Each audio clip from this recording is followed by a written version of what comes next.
Hello, welcome back to my channel. My name is Kaylina and this is the Magic Society, and I have a book review for you today on the second book in the LightLark series by Alex Aster, and this is NightBane.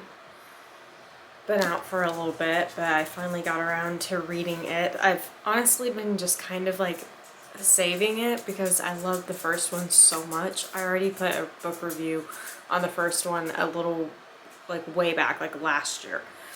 And the beginning of like last year. But I didn't have enough great things to say about the first book because I absolutely loved it. Oh, my little dog. Hi, Autumn, come here. She's wanting to say hi. So, yeah, LightLark. Absolutely loved the first one. The second one did not disappoint either. And I literally just finished it. So the emotions are running high. Like, oh my gosh. So I originally felt like kind of a little bit of it towards the beginning. I was like, okay, come on, let's get into some action or whatever. But then, of course, you know, she's just got a great writing style, and I love her writing. It's so good. She's got the perfect amount of descriptions, but yet her characters are just, they're so easy to get, like, attached to. And,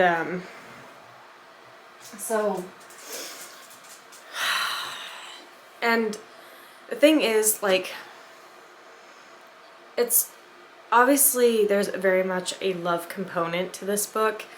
I mean, that's kind of what drives the book is, you know, they always say that people do things for pretty much one of three reasons: love, revenge, or money most of the time. And so love is this driving force throughout this book, and you get to see like the really cool duality of what love can do to a person, because you see how it can absolutely change somebody's world and make them a better person and make them like live again pretty much. And then you see the absolute destruction it can cause when it breaks your heart, you know? Like when you just feel absolutely devastated by love and the lengths that you'll go to try to get love back. And you really see that between the two guys of the story. And Isla is kind of stuck in the middle, and she's had, you know, like pretty much 2 lifetimes with 2 different men, and they're both so different, but yet they're both so right for her at the same time. And I know in this book she's kind of trying to paint Grimm is kind of the enemy here, which is the point, because he's obviously not doing great things in this book. But at the same time, I had a hard time seeing him as the bad guy. Like, I really did, because at the same time she does this really cool thing where you actually get to see what they were like together.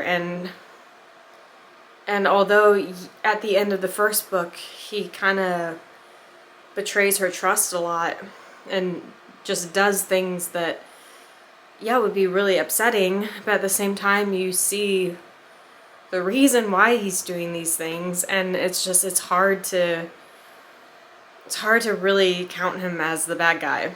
And I have to admit, I absolutely love kind of the dark, edgy characters that Grimm definitely incorporates. I mean, he's the typical mysterious, slightly morally gray, but, you know, isn't afraid to,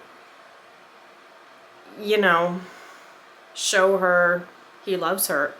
And yeah, he's everything Oro isn't, and Oro is everything he's not. So you see this, because of course Oro is this very,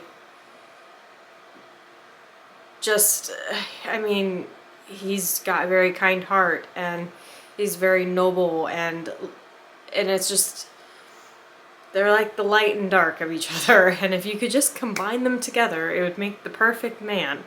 And it's just, she does love triangles really well, and I'm not always the biggest fan of love triangles, because I'm like, oh my god, how are you gonna do this? Because honestly, it's like, she does it so well to the point where it's hard to pick a side, you know? And I find in a lot of love triangles, people have definite opinions. They're like, I want her to be with this person, or I want her to be with this person. And usually there's a very distinct category. But in this one, you see like how much they both love her and would do anything for her. And so yeah, it's like, who does she end up with, you know? And only Alex knows. But yeah, I'm just like, the way that one ends, and it's just like, yeah, what does Isla do, you know? Like, you can really feel her emotion come out in the book, and it's weird, I'm getting emotional about talking about it, just because like she writes it that well, where you actually truly feel her like pain during the book. And I mean, towards the beginning of the book, I have to admit, Isla was throwing a bit of a pity party for a little while there, and I was just kind of like, okay girl, come on, get your shit together, you know, you've got ruling to do and things to do. And honestly, I feel like she's so relatable though, because especially like in my life lately, like I've even had like my tarot cards pretty much tell me that I've been kind of babying myself too much lately, and that it's time to start kind of a new chapter in my life, so to speak, to go along with the writing.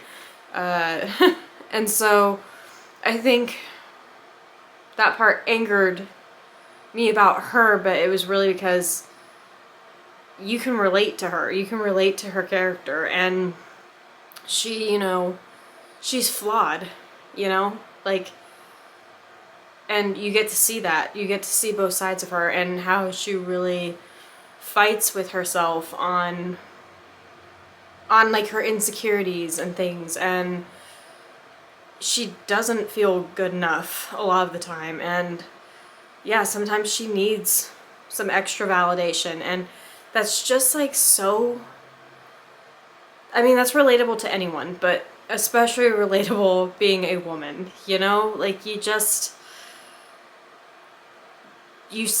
and a lot of times there's just, you set your own expectations. Like, you just set your bar really high, and then when you don't meet the goals, or they don't quite go the way you thought that they would go, you get really disheartened, and you get self-conscious and, you know, self-critical. And so you got to see that kind of side of her as well, where you just got to see a very real character going through, you know, her life, trying to figure things out. And at the same time, like, having a lot of secrets that she couldn't remember, because of course you learn, if you've read the first one, that Grimm like took away her memories. And so, and I still don't even completely understand why he did that. So I'm hoping that in the next book, I'm sure there's going to be a third one, because there better be a third one. Like, I need to know like what happens with these characters. And I don't know. You know, in love triangles, there's really only one way to fix the love triangle. You know, somebody dies, generally speaking. So, and oh my gosh, I don't want to see either of the men die in this. I don't. Personally, I like Grimm a little bit better, which, I don't know, maybe says something about my character. I'm not sure, but, and I just feel like we don't have the full picture still. We do not have the full picture still. And I know that there's probably just more secrets that have been yet to be revealed. and which I feel like will explain even more as to the reasoning behind some of the stuff. Well, and I mean, yeah, I guess you do figure out kind of the main reason for some of his, some of the stuff he's doing, and she just ends it on a cliffhanger, of course, and so I'm just like, now I have to pretty much wait an entire year, probably, at least, to read the third book. That's also why I didn't pick up this book like right away, because I knew I'd be waiting for a hot minute. So I've read both the books like at the beginning of the year, the start of the new year, and I'm just like, oh, it's so good. It's so good. I really love it. I love her writing style. I love her character development. And it actually makes me enjoy reading love triangles. Like, and the thing is, like, she does this so tastefully. And I have to say this, because in a lot of romance books now, it's the whole romantasy thing that I don't even know how long that's been like a term that's been coined, but I've read some books and I literally have to put them down, because it's not like I'm a prude, but when every other chapter is a sex scene, it's literally reading porn at that point, and there's really no other substance besides that. And it shows me that if women enjoy reading this, it means that their love life is not living up to their expectations, because they have to get off by reading fantasy characters, you know, ravaging themselves with each other, you know, every other chapter. And it's just like, a little goes a long way, you know, like, and this is my own personal opinion, so I know everybody, you know, some people enjoy 50 Shades of Grey. That's great. If that's your thing, go for it, no judgment. But for me personally, I want more substance in a book than just a bunch of sex scenes. And she does it so well. Like, this book would still be appropriate for a younger aged person if they wanted to read it and enjoy it. So, you know, that's nice, because if a middle schooler wanted to read this book, and honestly, I mean, middle schoolers today, that probably nothing would surprise them anyway. It wasn't like back in my day where, you know, that kind of stuff just, like, you didn't just open a book and like find that, like, that, or at least not in the books I was reading. I know I was kind of a sheltered kid, but now anymore, if it's even any kind of romance fantasy book, you better strap in and be ready to read a bunch of really detailed writing about sex. And it's just not my cup of tea. I mean, I get it. Like, I don't mind a little, like how she does it. It's super tasteful. You get the idea. There's enough detail to the point where you're like, okay, yeah, they're getting it on. You know, they're enjoying each other's company. But it's not so much so that you're actually getting wet just reading about it, if you know what I'm saying. Like, and there's a few books where, you know, you almost like can't be in a public space while reading it because you're starting to feel, which, I mean, I guess that's a testament to good writing if you start getting hot and heavy by reading a sex scene, because, you know, us readers can really visualize these things. And so, I mean, great writing, but maybe I don't want to be sitting at the DMV and feeling those feelings, you know? You know what I mean? Like, and that's literally, so I also was reading Fourth Wing as well, and of course that book gets into some detail, and I love Fourth Wing too, and I definitely plan on reading Iron Flame as well at some point here. But yeah, I was literally at the DMV and there was just like pages and pages and pages of like detailed writing, and I was just like flipping the pages like I was the fastest reader ever, because I'm just like, and that's so stupid because I know no one's gonna be like just walking by and like seeing exactly what I'm reading, but still, you know, it's like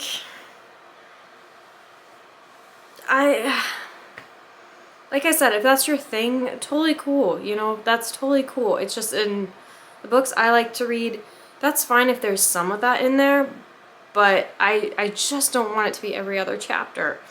And I feel like some of the books that are, like, the one I see on Instagram all the time is, like, people reenacting Ryzen and Cassian, and I don't even know what book that's from. I think it's like Night Court or something like that. Something like that. I don't know. I'm not familiar with the book series, but it seems to have a huge hype on like Instagram and other social media platforms. And I'm just like, and everybody talks about, I don't know, like chapter 15 or something.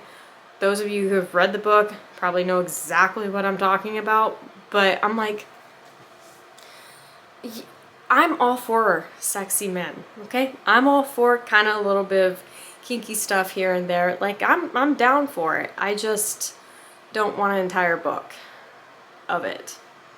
So, you know, I like to have an actual story plot, and this has a story plot. Yes, it's driven by love, and that's kind of what it's centered on, but there's also so much more to it, and so much more complex and complicated, and like the reasons behind them doing these things makes sense. Like I know I've bitched about like vampire books before, and like a vampire will literally just meet some girl that he's literally spent 5 seconds with, and he's already like hyper protective of her and like wanting to throw her against the wall, and I'm like, that's not a relationship. It's not a relationship. You've got to get to know someone before we're just doing all this stuff. And let's face it, no man is overly protective of a woman he's just met, okay? It's just not realistic.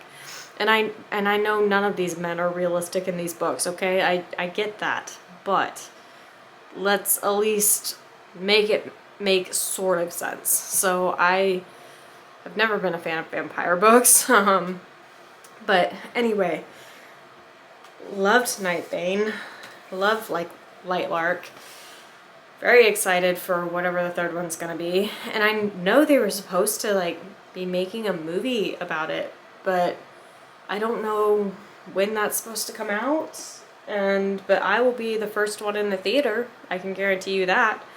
Oh my gosh, it'd be so fun to interview Alex. Ugh. As a writer myself who hasn't published anything yet, but I would absolutely, I love learning about how other writers think and how they create their characters and their plots and all that kind of stuff. I love that. So yeah, I really, really enjoyed this book, and highly recommend it. I'm trying to think if there's anything else I wanted to say about it. So I also, well, first of all, the powers in the books are super cool, especially Isla's, just being a wildling first and foremost. I feel like there's this it's not directly like witchy in nature, but it's very much like naturey spirit kind of vibe, and like you think like warrior, you know, warrior with almost fae like powers in some ways, and then also they introduced familiars in this book too, or I think they call them like bonded, but it's pretty much a familiar. And I think they use the term familiar too. but that's like so like kind of low-key, kind of witchy, and I love that about it too. And so it's just, Isla's whole character, she's a woman you can get behind, and I am always down for that. Sometimes I feel like, and there's nothing wrong with this, trust me, I love reading about, you know, hardcore men and, you know, good-looking, sexy guys, like, totally cool with that too, but this story actually focuses on a powerful woman, and like I said, you can just, I feel like I felt her emotions. Like, that's how well Alex comes across with her writing, is that you really do just feel how she feels while having to make all these different decisions. And yeah, just, and then literally towards the very end, not to spoil anything for those who haven't read it, but she finds out something that, yeah, you just like, you're just crushed, you know, reading it, and you're like,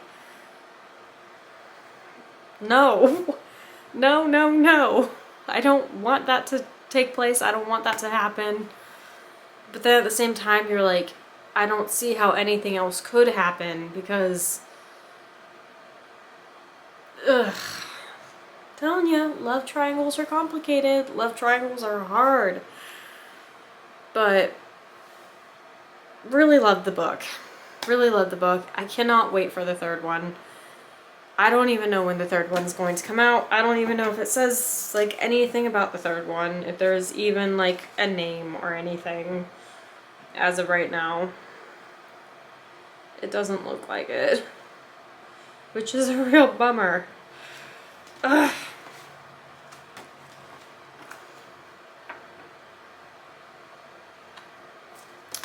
Yeah. Anywho,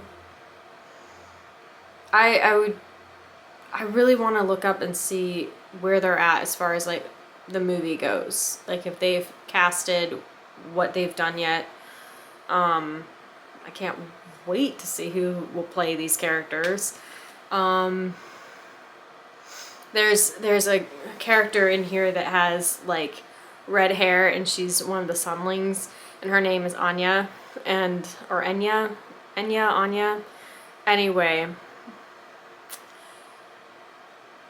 I just was like, well,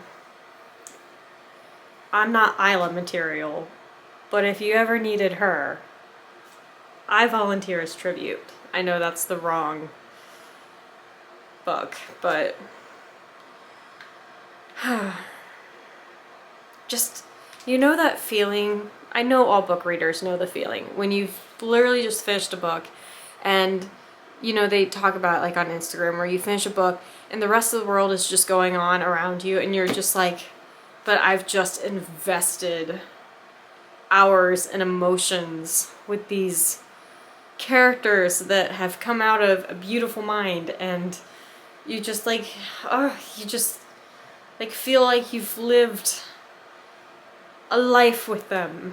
And I love when good writers can do that, make you fall in love with fictional characters. Like, but you also know that they're not 100% fictional, because they're part of the author who wrote them. And I think that's so cool. And it just motivates me to continue writing, and hopefully maybe at someday, some point, someone will say, oh my gosh, I love Kaylina's books, you know? Like, that's why we write. We just, authors, we have to escape the world that we're living in. We have to create other worlds that enchant people, and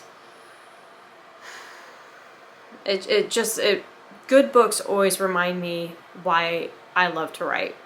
And even when I don't feel particularly motivated, or I'm feeling a little bit stuck, like a good book will just get the ideas flowing again, you know? Like, it just reminds you that no, something will come, and your characters will have a grand adventure.